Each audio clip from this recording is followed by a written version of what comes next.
रुक जाए, बाकी सारे ज्वाइन हो जाए फीमेल साइड में. जी हाँ, सब आ गए हैं? जी. तो मैं ये बता रहा था कि आप सल्लल्लाहु अलैहि वसल्लम ने एक बात कही थी कि फमन रगिबा अन सुन्नती. फमन, तो जो कोई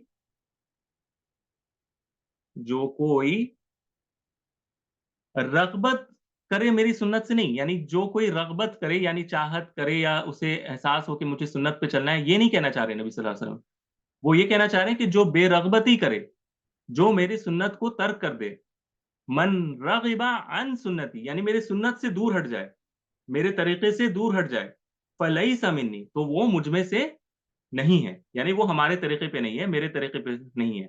तो कहने का मकसद है, ये आपको बताने का मकसद ये है कि ये जो अन है ना, ये बड़े काम का हर्फ जर है, जिससे माना उलट भी हो जाता है. यानी आप जब ये लफ्ज देखेंगे रगीबा, तो आपको ये आएगा कि ये रगबत दिलाने के लिए है, जैसे कि नबी सल्लल्लाहु अलैहि वसल्लम कह रहे हैं कि जो मेरी सुन्नत से रगबत करे वो मुझसे नहीं है. लेकिन यहां पर माना उलट है. नबी सल्लल्लाहु अलैहि वसल्लम कहना चाह रहे हैं कि जो मेरे सुन्नत को तर्क कर दे, जो मेरे तरीके को छोड़ दे, वो मुझसे नहीं है. मेरी बात समझ में आ रही है ना? ये की वजह से ये हो रहा है.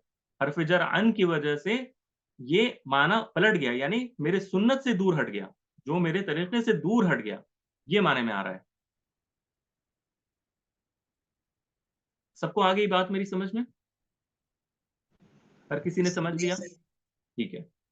मेन साइड में भी सबको? ओ हो, मैं इतनी देर म्यूट पे बात कर रहा था मेन साइड में. अच्छा, मैं दोबारा उनके लिए रिपीट कर देता हूँ. मैंने ये बताया है, आपने किसी ने कहा नहीं कि मैं आवाज नहीं आ रही, मैं इतनी देर कह रहा था. अच्छा, मैंने ये बताया है कि नबी सल्लल्लाहु अलैहि वसल्लम ने यहाँ पर उन उन तीन शख्स को जिन्होंने इस तरह की बात कही थी, जो अल्फाज इस्तेमाल किए हैं वो है फमन रगिबा अन सुन्नती फलैसा मिन्नी. तो जो कोई मेरी सुन्नत से बेरगबती इख्तियार करे, यानी यहाँ पर रगबत के माने में नहीं है, यानी इंसाइटमेंट के माने में नहीं है कि मुझे, यानी जो शख्स मेरी सुन्नत से मोहब्बत करे या मेरी सुन्नत पर चले तो वो मुझसे नहीं है. ये तो बिल्कुल गलत माना हो जाएगा. माना ये है कि जो मेरी सुन्नत से बेरगबती करे, उसको तर्क कर दे, उसको छोड़ दे. whoever leaves my sunnah, whoever leaves my way, falaysa minni, then he is not from me, he is not upon my path. तो ये कहना चाह रहे हैं. तो और ये माना क्यों आया है? हरफिजर अन की वजह से आया है, जो दूरी का माना देता है. तो ये आपको याद रखना है कि अन उमूमन इसी माने में आता है, किसी चीज से दूरी होना, और वो जो नेक्स्ट इस्म होता है अन के बाद, उससे दूरी मुराद होता है. ठीक है? क्लियर है मेन साइड में? ये मेरी बात क्लियर है?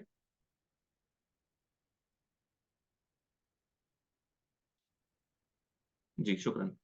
अब आते हैं एक और माना. एक माना इसका ये भी होता है, अगर आप इसका जो असल माना है ना उसको जहन में रखें, यानी किसी चीज से कोई चीज दूर हो रहा है, किसी चीज से कोई शय दूर हो रही है, कोई थिंग अवे जा रहा है. तो जैसे कि आपने कोई बात कही, आपने कोई बात कही, मैंने उस बात को सुना, ठीक है, और मैं एक तीसरे बंदे को बताने लगा हूं कि फुला शख्स ने ये बात कही है. यानी मैंने आपसे बात की, आपने मुझसे कुछ कहा, अब मैं एक तीसरे शख्स को बताने लगा हूं कि आपने ये बात कही है. तो जैसे कि वो बात आपसे दूर निकलकर जा रही है, यानी जब इंसान बात करता है तो उससे वो बात निकलकर दूर जाती है ना. तो इस माने को अगर आप जहन में रखें तो ये अन कभी कभार सोर्स बताने के लिए, यानी कहां से ये बात आ रही है, इसको बताने के लिए भी आता है. जैसे कि अहादीस में, हदीसों में इसका कसरत से इस्तेमाल होता है. अन जाबिरिन अन नबी सल्लल्लाहु अलैहि वसल्लम, यानी जाबिर रज़ियल्लाहु ताला अन्हु से, और वो नबी सल्लल्लाहु अलैहि वसल्लम से बयान करते हैं. अन जाबिरिन यानी इस बात को कहने वाला जो है वो कौन है? जाबिर है. और जाबिर रज़ियल्लाहु ताला अन्हु ये बात किनसे सुनकर कह रहे हैं?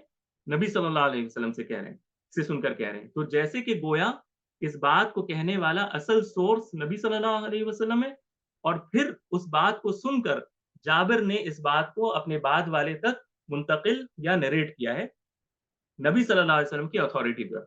तो ये एक माना हमेशा आपको अपने जहन में रखना है कि अन का एक माना सोर्स या अथॉरिटी बताने के लिए भी आता है. सोर्स या अथॉरिटी बताने के लिए भी आता है। मेरी बात समझ में आई आप लोगों को?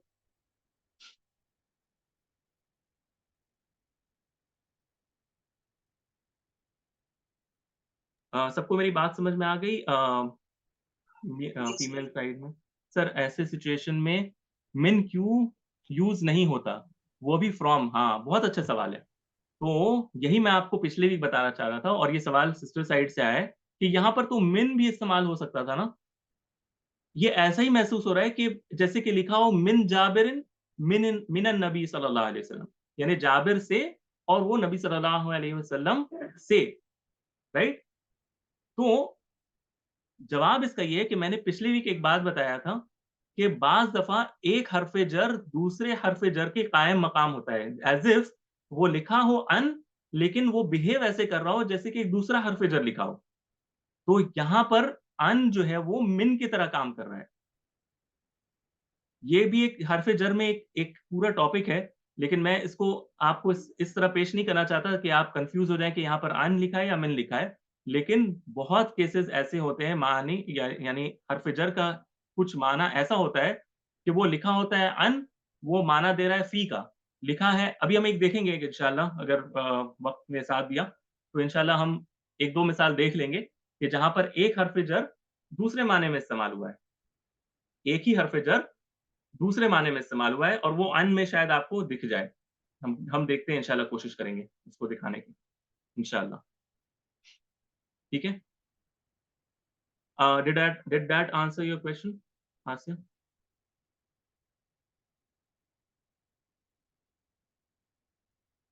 ठीक है, शुक्रिया। अच्छा, अब अगला आते हैं। अन का एक माना होता है बदल के माने में, यानी इन एक्सचेंज ऑफ या इंस्टेड ऑफ। ठीक है? इन एक्सचेंज ऑफ या इंस्टेड ऑफ। तो ये माना हमने मिन में भी देखा था कि मिन में भी ये इस्तेमाल होता है। अब जैसे कि इस आयत को देख लें, सूरह बकरा की आयत नंबर 48, वत्तकू यौमन ला तजज़ी नफ्सुन अन नफ्सिन शैआ। यानी मैं तजवीद के साथ नहीं पढ़ा, मैं भी सिंपल वर्ड्स को पढ़ रहा हूँ। वत्तकू यौमन ला तजज़ी नफ्सुन अन नफ्सिन शैआ। इसका तर्जुमा आप लोगों में से कोई चाहे तो कर सकते हैं। सर मैं बताऊं, हाँ हाँ बिल्कुल, बताएं मरियम।